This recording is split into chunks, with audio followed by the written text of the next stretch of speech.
Assalamualaikum warahmatullahi wabarakatuh. Hari ini kita nak bercerita berkenaan dengan tanda-tanda cintanya Allah Subhanahu Wa Taala kepada hamba-Nya. Ingat tak? Mesti kita semua pernah merasa kesakitan, rasa sedih, kan? Ada yang ditimpa kecelakaan, diberi ujian yang sangat berat, sakit, hilang pekerjaan dan macam-macam lagi.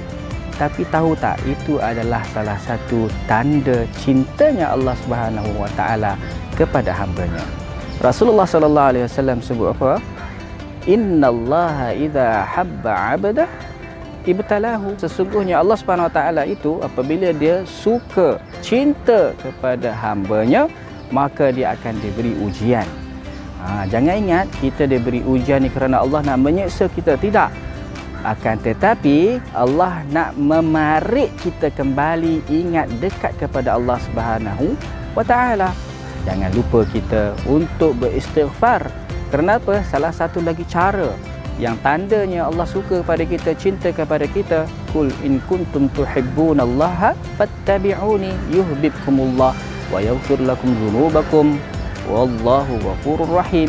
Kalau kita nak mengasihi Allah, fattabi'uni, maka ikutlah Rasulullah.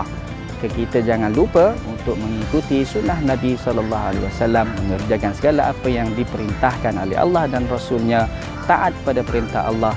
Nescaya Allah akan memberikan pengampunan kepada diri kita dan memberikan keredaan kepada kita, akhirnya mengampuni segala dosa yang kita telah lakukan.